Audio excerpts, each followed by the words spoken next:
nhớ cho nó bé nó có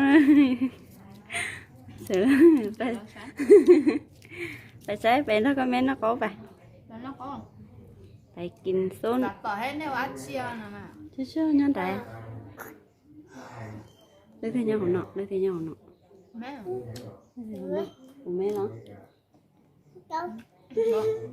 hay có cho con mà ừ phải cho con mà muôn thì cho gì để ra xíu nó có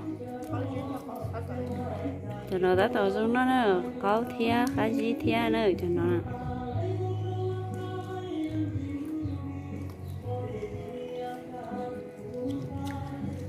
cái gì vậy nói cho nó là nó có nó có vậy nè cho chuối có phát xịt còn mày nhẹ chuối luôn nó bên xịt nó chỉ rồi mà ừ cái vậy nó tốt quá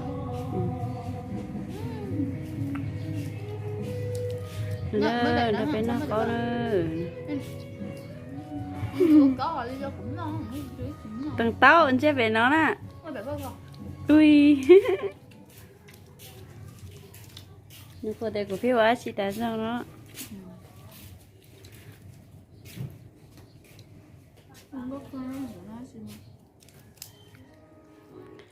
chân rồi bé thai mất rồi đó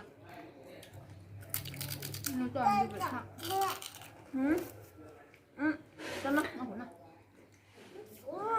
nó muốn ở đây từ từ không lớn nó hơi có còn mưa nó bên nó có nữa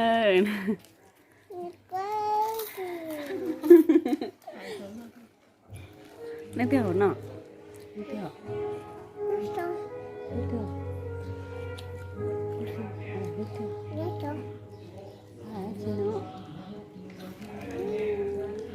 con mấy cái có cá vậy nhỉ?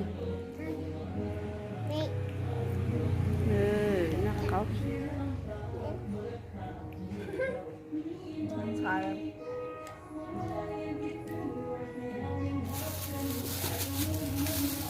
Phải có cá té thì còn nó.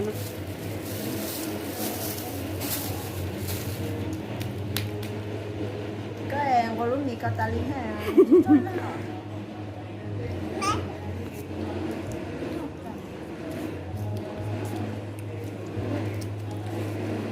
ha.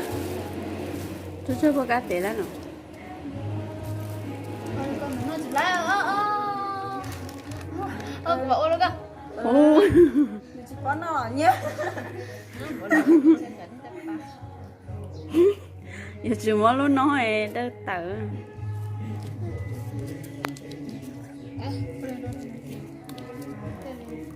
Sao đó?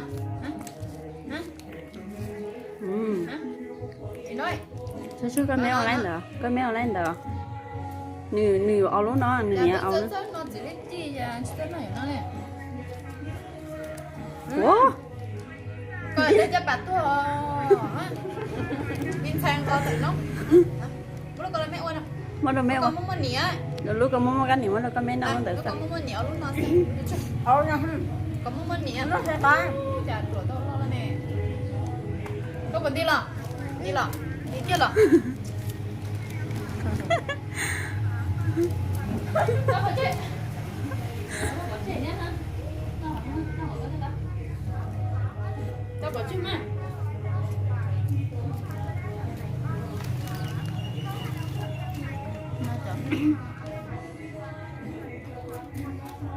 Này luôn chả cả, có chứ đâu. Nâng gầu. Ấy luôn nâng gầu à? Ini là nggak mà cũng là quay có nhiều của là chế kia là tôi khi nào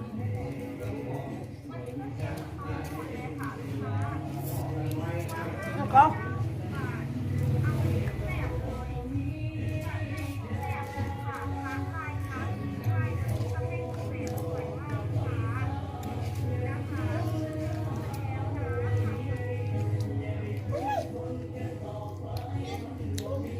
trời nó có mạo trẻ Muốn chuyến đâu tao mai được không? Nó xin. như có dọc kẹt tham à thì sẵn rồi.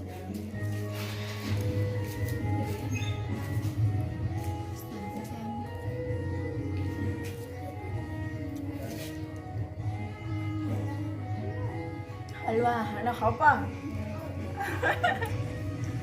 nè Có hàng nó có nơi đặc biệt nó có nơi nó non à sáng du tia hoặc là na tia gì tôi nhớ thì nói gì nó có nó nơi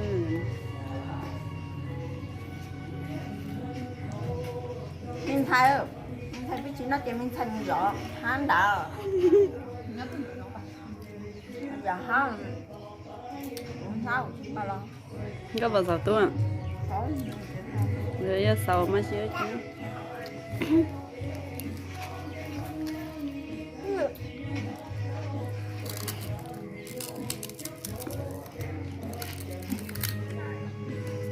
có cá không nên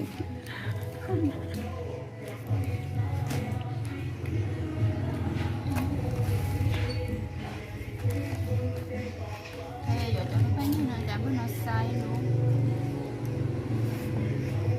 Chỉ theo lối rồi. Ít lâu quá chỉ theo bạn. có sáng giờ không Có phá. cho nên nó khó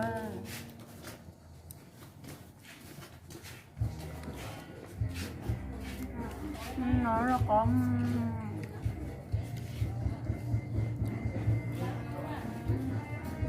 Im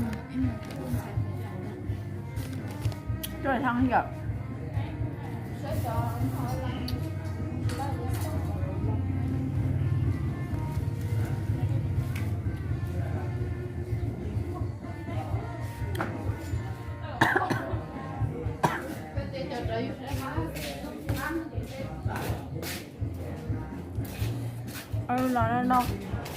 nó non có em trò chém một bút chúng cậu ấy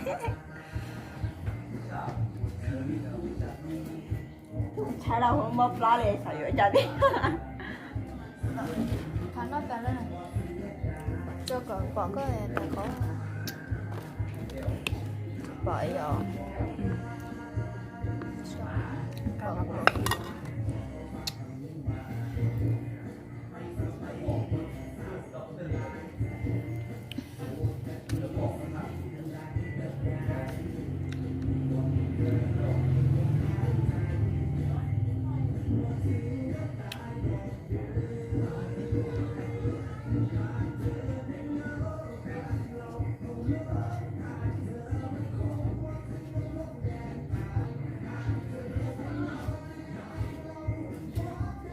Có phải biết từ cái chuyện luôn này.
nhà em xuống hắn giờ mà tập được luôn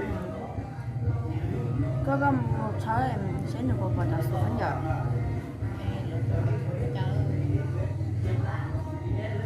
để cho vui chó mà vui không có kỳ này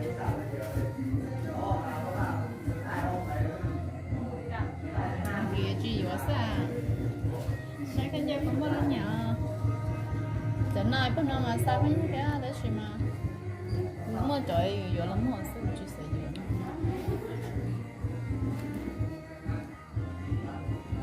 nhà có chút chút thôi liệu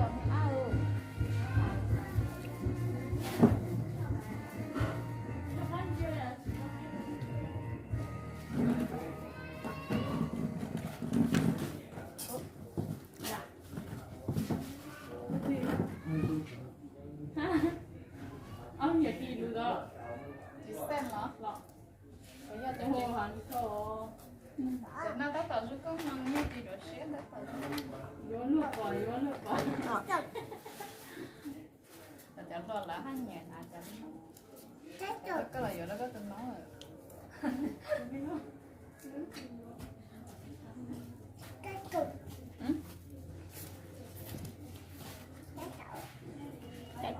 Cái ta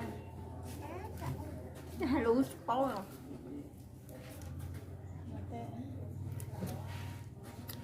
nhưng sao có tới chuyến nào giờ coi chuyến nào vẫn nào bé liệu bé liệu nó có tới chuyến nào nữa kỳ vào chơi nè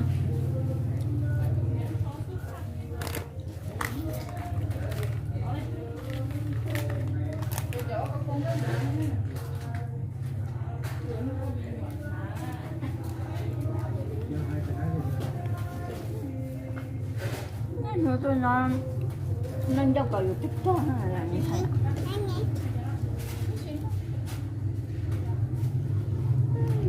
nó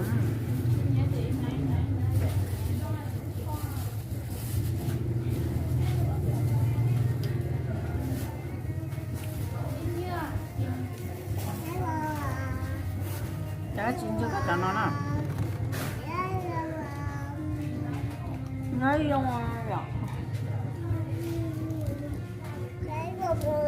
nhớ vô nó phát có khỏi có cả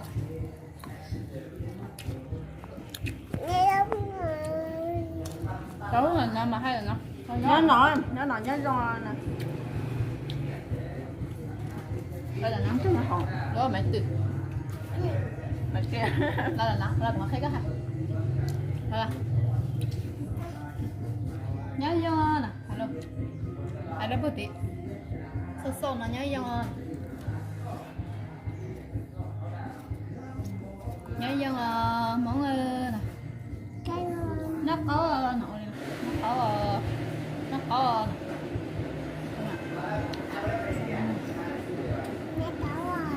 nó to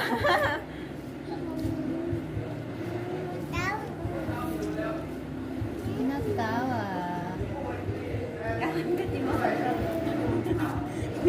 ôi tôi cười phim mình nhớ rồi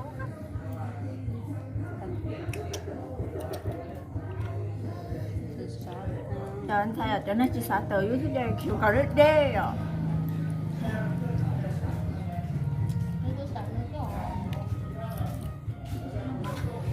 nó khó phải khó của anh này ê là cái giờ để nhớ nhớ có rồi nha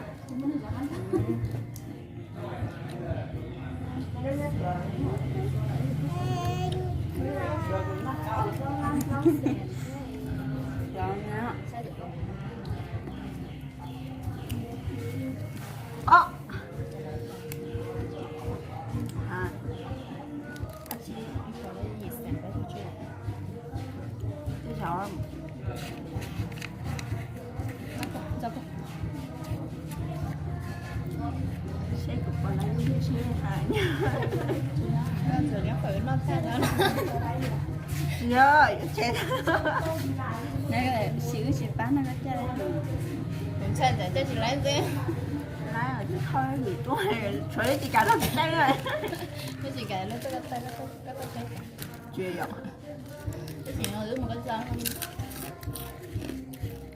có sò này là sò này có sò này đang ngồi nè gỗ mấy chơi cái này hậu quá ủa mà thật quá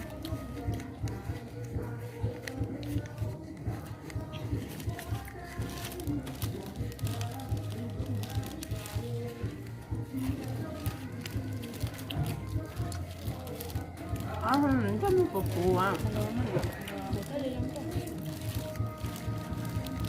Hai đứa thì hai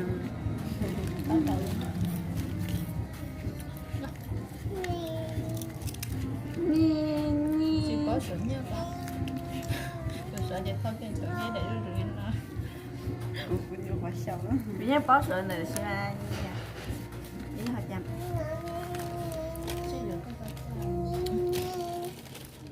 Nói cho nè. Nhớ dân món Hai đứa chị à? nhớ dân mua bữa bán bên non bé. Cô. Vâng, men nè mà. Men nè mà. Cô bò của chắc lấy nào nó to theo của bố. Nhảy lên. Rồi tí ra chạy lưỡi cái thở tới chạy bé hai luôn đó. À cả lưỡi hai luôn lo đấy. Dạ. Một miếng. Nè. Có sao miếng. Miếng đó. Rồi xóa chứ. Có là một buổi sáng à? Tôi bảo muốn nhưng mà chị làm nó. Không là cho cha. Cuộc bữa này cái quả là sẽ bứt ra nữa. Khi nào sẽ kia đó cuộc bữa thì biết không?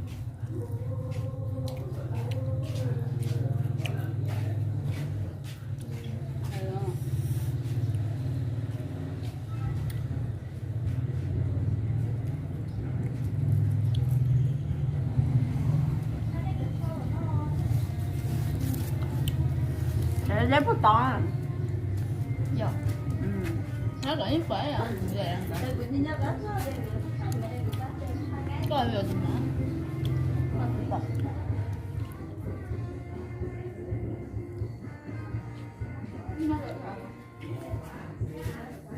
Giờ mới lên trang gì? Chế tôi kể là quả món đó. Chết thấy rồi. Bỏ lắm tầm nó để lắm. Mới là mình xí à.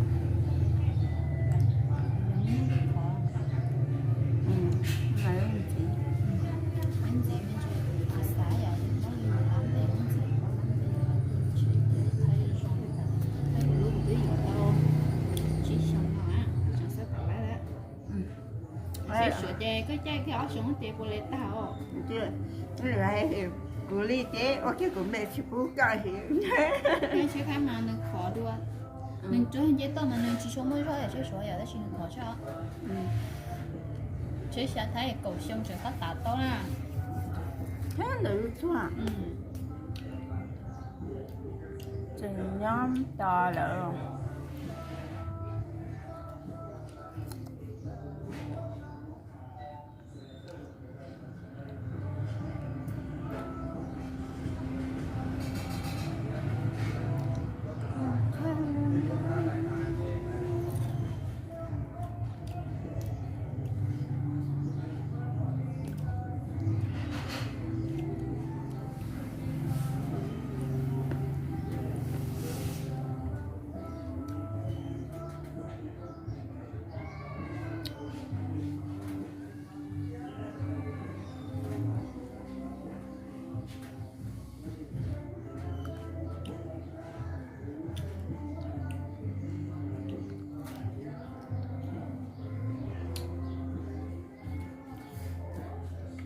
rồi cá sa tê đó nó làm hơn kỹ ạ nó là với cũng giờ lý do lắm nó ra xuống